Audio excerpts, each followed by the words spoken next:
Om Swastiastu, baik. Di sini kelompok kami akan mempresentasikan tentang implementasi graf, yaitu dalam sistem transportasi.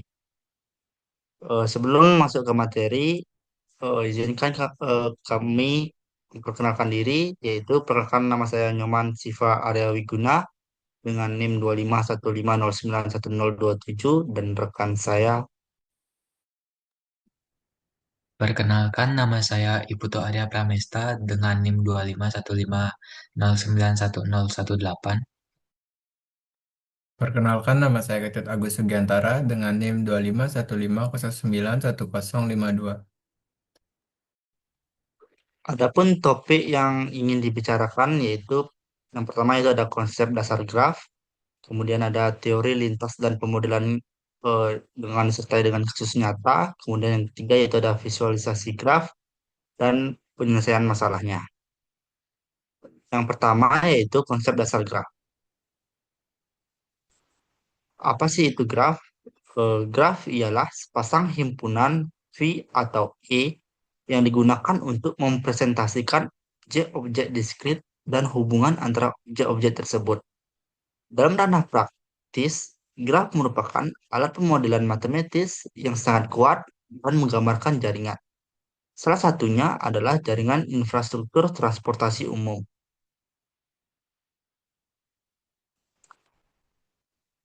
Eh, Kemudian dalam graf itu ada vertex dan edge. Vertex ialah simpul eh, atau notasi yang dimana elemen fundamental graf yang mempresentasikan titik transit fisik dalam sistem transportasi umum. Contohnya, konkretnya meliputi halte bus, stasiun kereta api, terminal bandara, ataupun persimpangan jalan utama. Titik-titik inilah yang berfungsi sebagai lokasi resmi tempat naik turunnya penumpang dalam rute perjalanan. Kemudian ada edges atau sisi. Ialah garis yang menghubungkan dua vertex yang menyatakan adanya kehubungan langsung di dalam graf. Dalam jaringan transportasi umum, edge mempresentasikan jalur fisik atau rute resmi antar titik-titik transit. Contohnya, konkretnya yaitu meliputi jalur rel kereta api, rute jalan raya bus, ataupun trayek resmi yang menghubungkan satu halte ke halte lainnya. Eh, Klasifikasi graf berdasarkan sifat rute. Dalam dunia nyata, jalanan memiliki aturan tersendiri. Oleh karena itu, kita membagi graf menjadi beberapa jenis untuk menyesuaikan kondisi lapangan, yaitu ada graf berarah, graf tidak berarah, dan graf berbobot. Graf berarah di mana setiap sisi memiliki arah spesifik yang ditunjukkan oleh anak panah. Sementara graf yang tidak berarah di mana sisi-sisinya bebas arah, ya, yang artinya hubungan antara simpul berlaku secara timbal balik atau ya, ataupun dua arah. Kemudian graf berbobot. Jenis graf di mana setiap sisinya memiliki suatu nilai numerik atau harga yang harus dibayar untuk melintasi sisi tersebut. Nah, analoginya yaitu graf berarah. Analoginya sangat cocok untuk memodelkan sistem jalan satu arah atau one way street. Jika ada sisi berarah dari halte A ke halte B, armada bus hanya bisa bergerak dari A ke B dan tidak bisa mundur sebaliknya melalui sisi tersebut.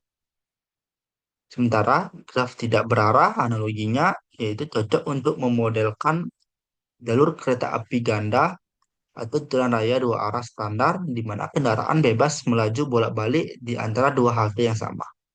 Kemudian graf berbobot. Analoginya yaitu tidak selalu berupa jarak fisik dalam kilometer. Dalam sistem transportasi, bobot yang paling krusial adalah waktu tempuh yang dipengaruhi kemacetan atau tarif ongkos antar halte. Derajat simpul dalam manajemen transportasi. Nah, derajat eh, sebuah simpul V ialah jumlah sisi yang bersentuhan langsung dengan simpul tersebut. Pada graf berarah, derajat ini dibagi menjadi dua jenis, yaitu in degree dan out degree. Nah, in degree ini ialah jumlah rute yang masuk menuju suatu halte, sementara out degree yaitu jumlah rute yang keluar meninggalkan suatu halte. Interpretasinya ialah sebuah halte transit besar atau terminal sentral pasti memiliki derajat simpul yang sangat tinggi karena menjadi titik pertemuan sebagai koridor bus. Mengetahui derajat simpul membantu pemerintah merancang kapasitas halte agar tidak terjadi penumpukan penumpang. Eh, Selanjutnya akan dijelaskan oleh rekan saya. Baik, di sini saya akan menjelaskan tentang teori lintasan dan pemodelan kasus nyatanya. Nah, yang pertama itu hierarki pergerakan dalam graf. Untuk memahami rute perjalanan, matematika diskrit menjadi pergerakan ke dalam empat istilah teknis yang sekilas mirip tetapi secara matematis sangat berbeda. Yang pertama itu ada walk atau perjalanan, di mana walk itu adalah urutan perjalanan bebas antar simpul, di mana halte maupun jalur rutenya boleh dilewati secara berulang kali. Yang kedua itu ada trail, di mana trail adalah lintasan yang lebih spesifik, di mana tidak boleh ada jalur rute yang diulang, tetapi masih mengizinkan halte yang sama dikunjungi kembali. Yang ketiga itu ada path atau lintasan, di mana path adalah lintasan yang paling efisien karena memiliki aturan ketat, yaitu setiap halte dan jalur rute hanya boleh dilewati tetapi satu kali dari titik awal hingga tujuan. Nah, yang keempat itu ada sirkuit atau cycle, di mana sirkuit itu adalah lintasan tertutup, di mana perjalanan bus atau kereta dimulai dan berakhir di simpul yang sama. Nah, contohnya, yang pertama itu ada walk, di mana contohnya itu ya seperti bus kota yang berputar-putar seharian, melayani rute yang sama, bolak-balik melewati jalan dan halte yang sama demi mengambil penumpang. Untuk contoh yang kedua, untuk trailnya yaitu rute pariwisata terpadu di mana bus tidak akan melewati aspal jalan yang sama demi efisiensi, namun boleh kembali transit di terminal utama untuk berpindah koridor. Yang ketiga itu ada path, di mana contohnya rute perjalanan seorang penumpang dari rumah menuju kantor. Penumpang pasti memilih path agar perjalanan linier, cepat, dan tidak membuang waktu dengan berputar-putar di area yang sama. Yang keempat itu ada contoh dari sirkuit, di mana analoginya seperti bus kota, tipe feeder atau rute lingkar seperti KRL, Komuter Lain jalur lingkar Jakarta yang bergerak mengitari pusat kota dan kembali ke stasiun awal. Nah, di sini ada deskripsi kasus nyatanya sistem transportasi, di mana kita visualisasikan sebuah jaringan transportasi umum kecil yang terdiri dari 4 wilayah utama di sebuah kota. Kita representasikan wilayah-wilayah ini ke dalam 4 simpul. Untuk simpul pertama itu kita namakan dengan simpul A, di mana terminal sentral kota atau pusat keberangkatan utama. Untuk simpul kedua itu yaitu B, di mana yang berarti halte hub, kawasan bisnis dan perkotaan. Dan ada simpul C yang berarti halte bus kawasan pendidikan dan kampus. Simpul D yang berarti halte transfer mukiman padat penduduk. Nah, hubungan antar halte dihubungkan oleh sisi berbobot. Bobot di sini mempresentasikan waktu tempuh rata-rata dalam satuan menit dengan rinciannya sebagai berikut.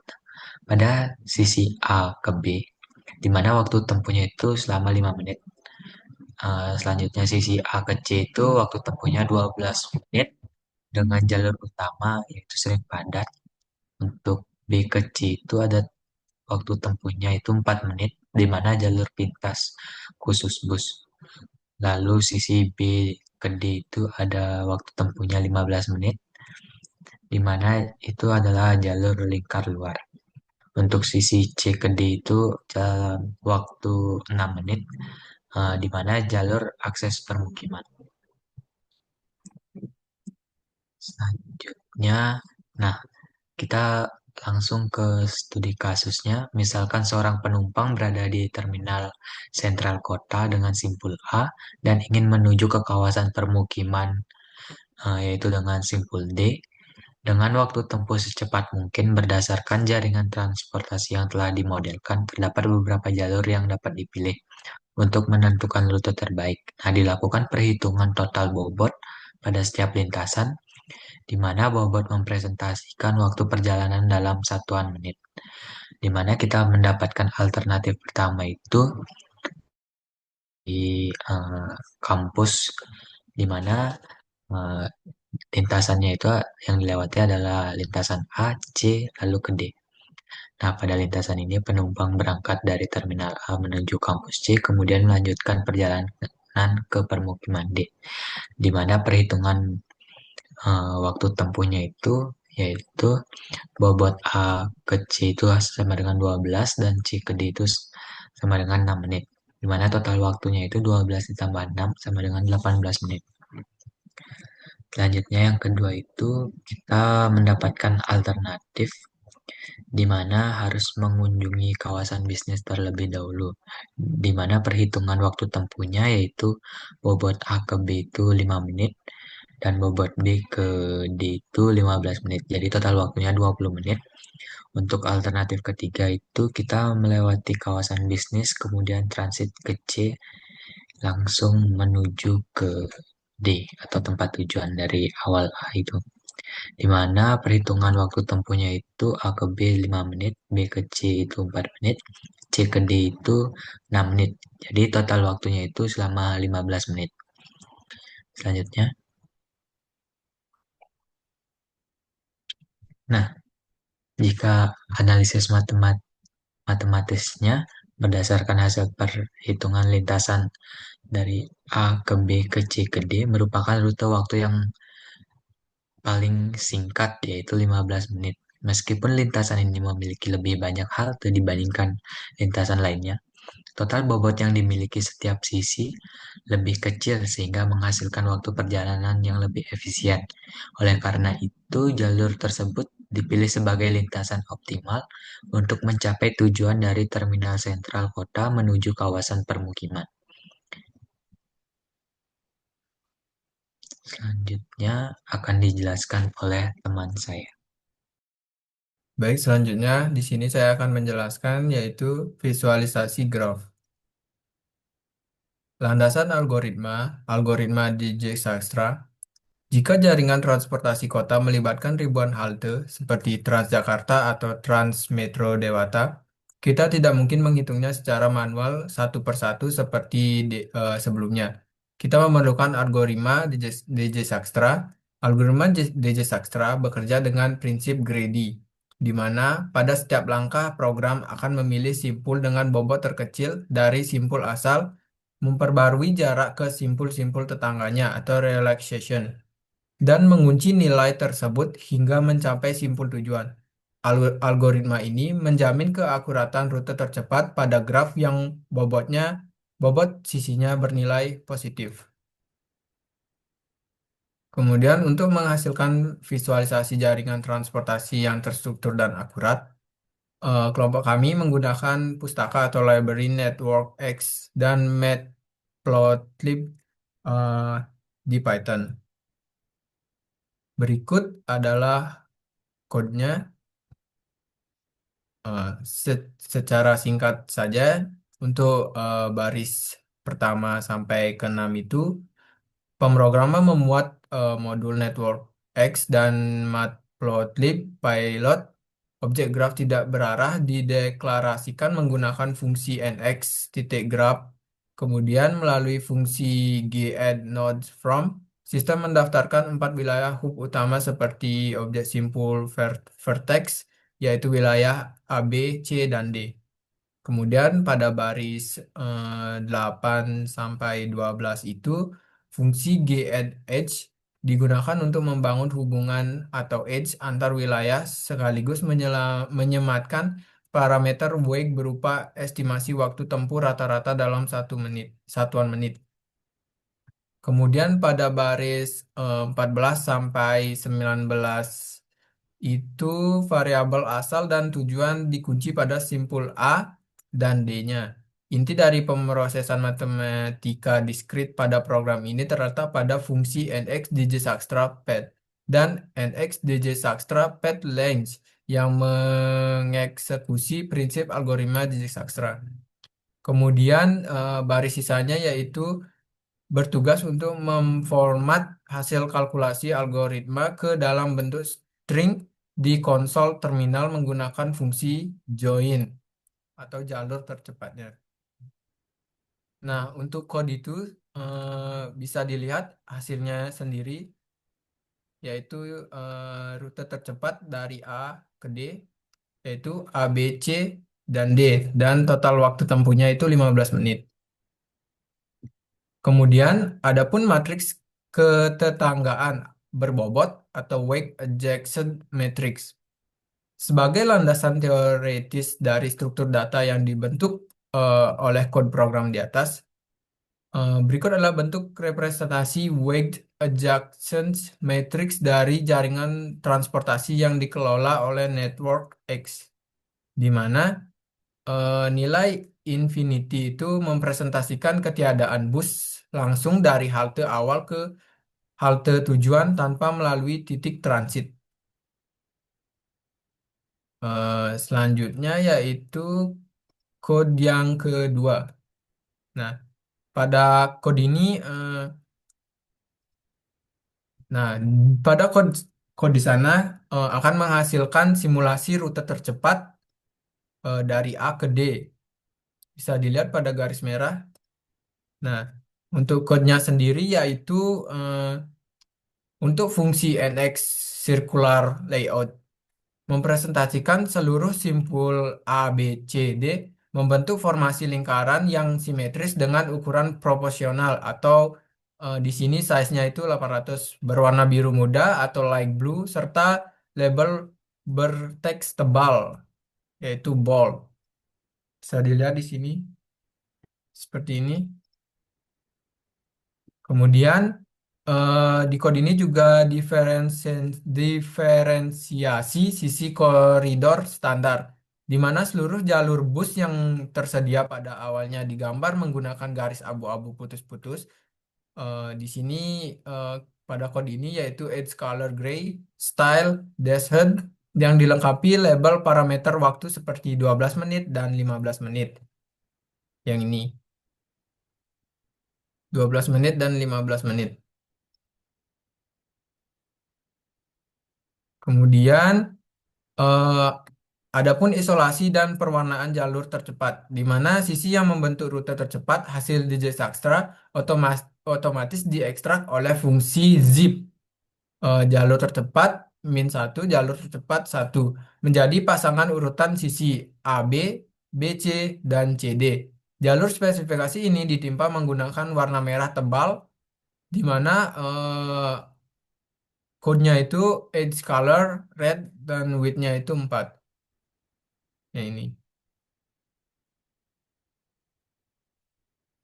Kemudian adapun penanganan kegagalan sistem di mana kompleksitas program disempurnakan dengan penanganan pengecualian khusus expect NX Network X NOPAD. Jika dalam skenario dunia nyata, jalur transportasi mengalami kendala total atau misalnya jembatan putus atau pemblokaran rute, sistem tidak bisa mengalami malfungsi atau crash, melainkan mengeluarkan notifikasi error yang informatif.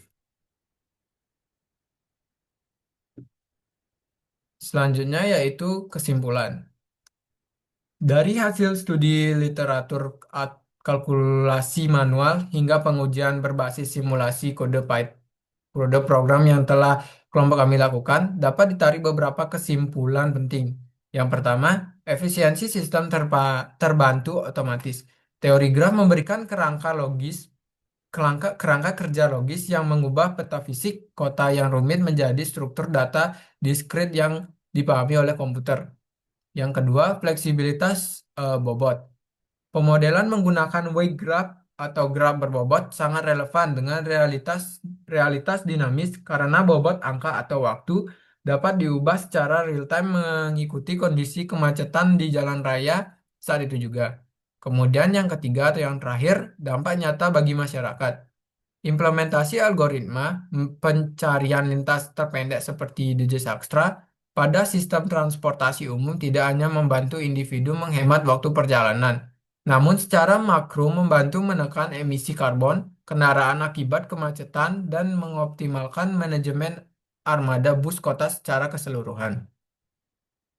Selanjutnya, adapun daftar pustaka atau referensi yang kami gunakan yaitu ada dari jurnal Biosaintek referensi satu, eh, yaitu implementasi algoritma Digisakstra dalam penentuan rute terpendek pada jaringan transportasi dan juga jurnal terapan teknologi informasi vokasi UNESA di mana teori graf pengertian jenis representasi dan algoritma.